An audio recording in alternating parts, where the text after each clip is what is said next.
Hello everyone, and welcome to the 4th episode of HellaVersus and the 2nd episode of HellaVersus Remastered. Today's episode is a remaster of The First Man and the Grim Reaper, Adam and Death. That's right guys, another remaster that you guys voted for and is happening again. And I also got some even more help thanks to Archangel, who also helped me with Box vs. King Dice in the last episode. Anyways, who wins this fight between The First Man and the Grim Reaper? Let's find out. Fucking right now, pussy.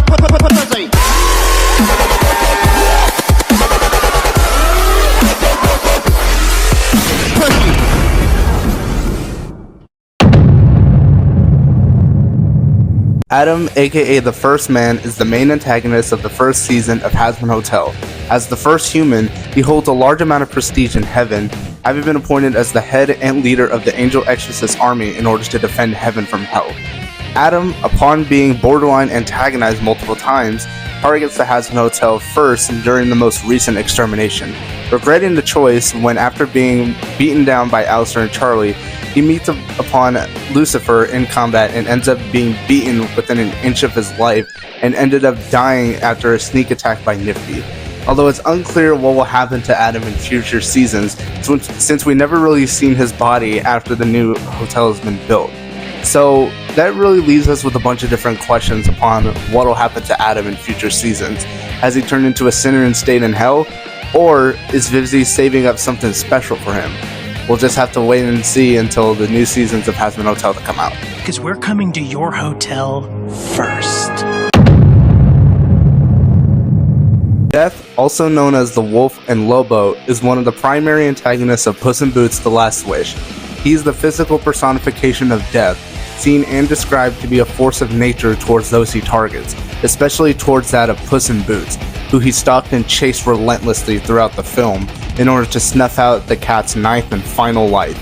Upon meeting Death, Puss mistakes him for yet another bounty hunter, wishing to claim to hit on the cat's head and mock him for it.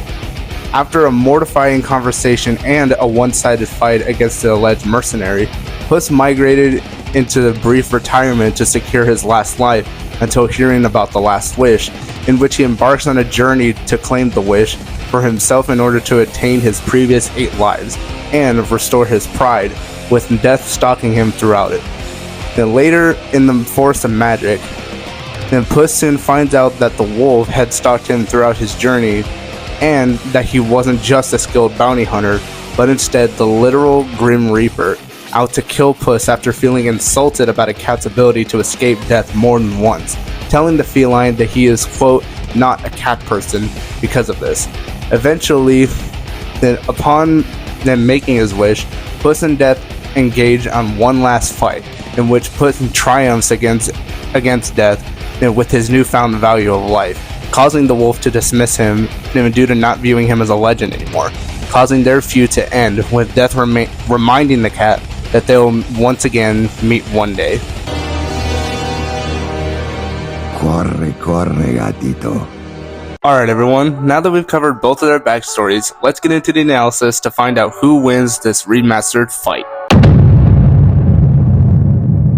First up is AP. Adam is said to have mountain level AP, able to split the Hazbin Hotel in half along with the accompanying cliffside, shattered Alistair's force field in half, sliced his cane in half and severely injured him with one strike, completely vaporized Serpentius and his airship with one blast, overpowered Charlie during their fight, and should be more powerful than the rest of the Angel army, including Loot, who's bested Vaggie during their fight.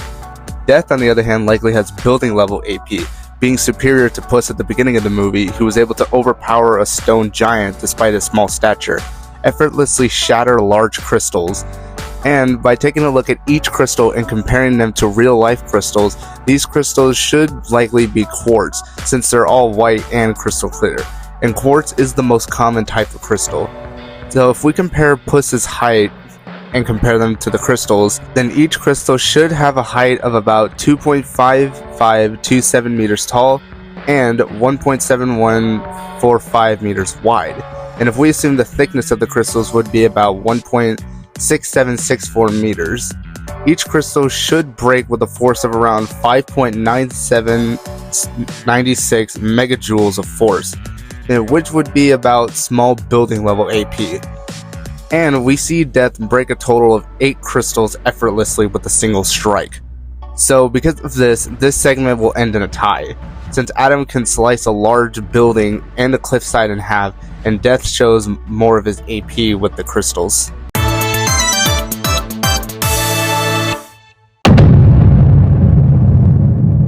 Next up is speed. Adam likely has hypersonic speed since he is superior to Alistair, who has dodging horns of his attacks and would tag him after getting serious, and should be comparable to Lucifer, who dodged his light attacks with ease and should have FLT fight speed, meaning he should be comparable to bullet timer demons like Stolas and other demons. Death likely has subsonic speed since he's easily outpaced Puss, disarming him before he could even react, avoiding his attacks, and even mock him for being slow. Later during the movie, he could easily keep up with Puss no matter how far or quick he was going. So again, both will end in a tie since Adam has faster flight speed while Death has faster reaction speed, which would make it harder for either one of them to attack the other. Next up is durability.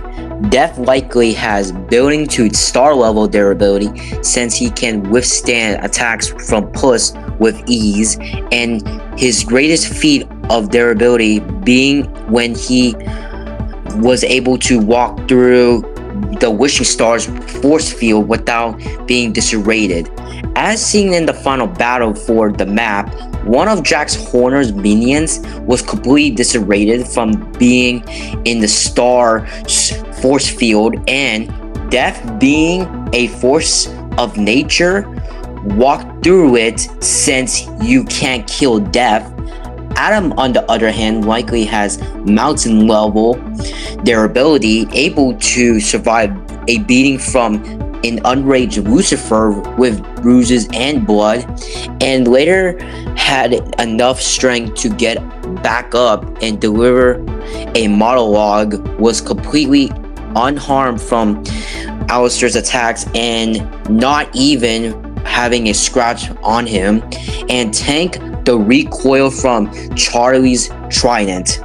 So with all this, Death gets the point since he can survive the power of the star, and I don't think Adam could tank an attack like that.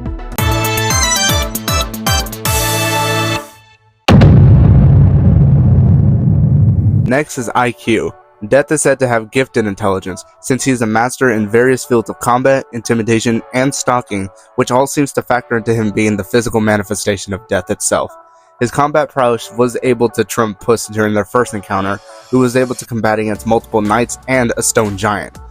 And he was the catalyst in changing the person Puss was, being able to afflict so much fear and trauma from their first encounter. It forced him into retirement and was able to give up his hero facade. But not much is known about any of the connection that Death has outside of Puss. But it could be easily inferred that his track record is almost flawless, seeing how he's the embodiment of Death, meant to deal with everyone without the possibility of failure, since he confirmed, But no one's escaped me yet. and that running away from him will only delay the inevitable, and also make it even more fun for him, meaning that no matter what you do, Death will come for you.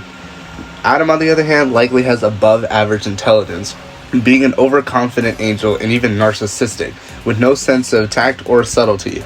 But he is fairly effective at damage control when his subordinates are panicking after the death of an exterminator, and also has enough respect from the other exterminators. And while he faces those who can't hurt him back, in times against those who can hurt him, or at the very least put up a fight, he can dice swarms of attacks and utilize his usually overwhelming power very effectively. So while both of them are pretty smart, Death obviously gets the point here, since he has more combat experience and could potentially put fear into Adam during their fight. Before we go further into the video, I just want to make sure you guys are watching this video are subscribed to the channel, as only 7.9% of you guys watching are subscribed right now.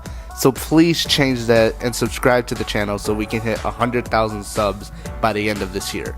And if we do reach this milestone, I'll give you guys a small little reward as a thank you in the form of a face reveal. So thanks again, and now back to the video.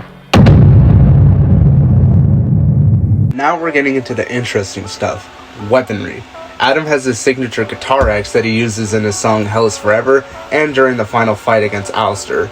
Then this weapon is made of angelic metal, aka the only material that's strong enough to permanently kill a sinner and an angel. We see during his fight against Alistair that it's strong enough to slice through his tentacles, send a large shockwave that's strong enough to slice through his cane in half and severely injure him, which was able to severely injure him enough to retreat. And so this axe is pretty powerful. Compared to his opponent's weapons, his sickles, it's fairly interesting. Death sickles are his signature weapons, which are strong enough to slice through wood with ease, slice through metal, and break large crystals with ease, as said earlier.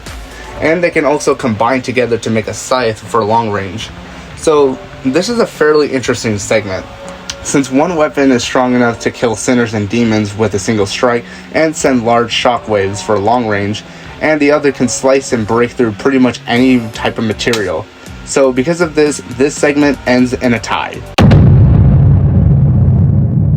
Next is experience. Adam has been around since the beginning of creation when the angels created the earth, and created Adam from the dust of said earth. Now it's unclear how long Death has been around for in the Shrekverse, but it's likely that he could have been around for the same time or even longer than Adam, since he's the physical manifestation of Death. So Death will get the point here.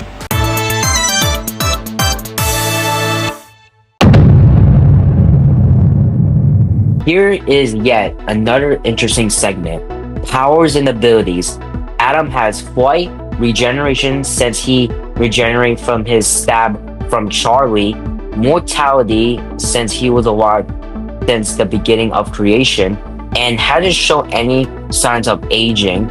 Energy projection, creating holy lights attacks from his fingers that can disarray sinners with ease. Power nullification, portal creation, social influence, astral projection, able to project himself in places without having to specifically be there. Cloud walking, light manipulation, and weapon creation, creating his guitar with ease. Death has weapon mastery, fighting with dual sickles and scythe with ease. Mortality being the physical manifestation of Death really has his perks since you can't really die from anything. Body weaponry, enhanced senses, capable of smelling fear from his victims, and being a wolf, his senses should be 100 times better than a normal person. Acrobatic, sense, stealth mastery, teleportation. I mean, how else would you explain this scene in the bar where he similarly appeared there without a word or a sound? Is there another Jason situation? Anyways, fire manipulation or pyrokinesis, precision manipulation, with Puss being the only one to hear and see him without anyone else being able to, with the final battle on Wishing Star being the only instance of other characters other than Puss seeing him, and illusion creation, protecting and his face on crystals and change their colors while chasing Puss, and fire resistance and destruction. As I said earlier, when he was unaffected by those stars' force field. So this is interesting. With Adam creating shockwaves and creating his guitar from nothing, and Death able to manipulate a precision of reality, teleport and creating fire. So once again, this segment ends in a draw. Finally, we have weaknesses. Death's weakness is the fact that he's very sadistic and will tend to play with his food, and the tables could be turned against him, like towards the end of the final battle. Adam's weakness is the fact that he's very overconfident in his abilities and very narcissistic, and the biggest factor in this is that he's very easy to anger due to his encounter with him. So Death will get the final point here, since I definitely think that it would be very easy for him to anger Adam during their fight. Alright everyone, before we find out who wins this fight, let's take a look at the tail of the tapes and see who brings what during this fight. AP is the tie, with Adam destroying force fields and Death breaking large crystals with ease. Speed is also a tie, with Death's reaction speed and Adam's flight speed.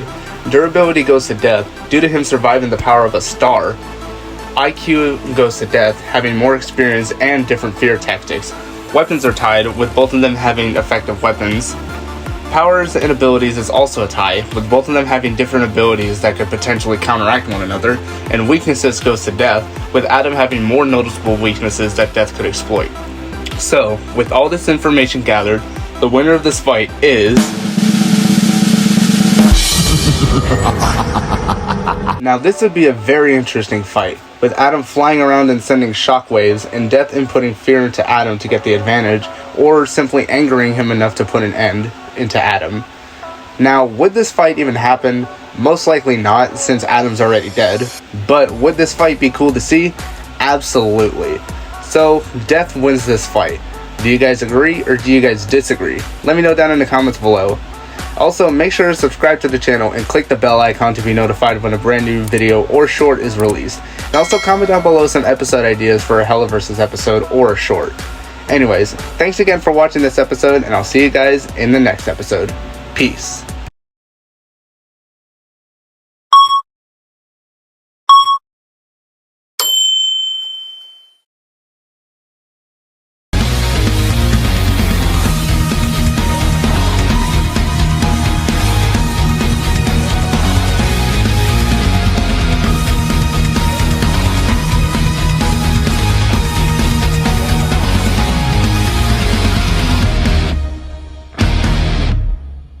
Subscribe, help me get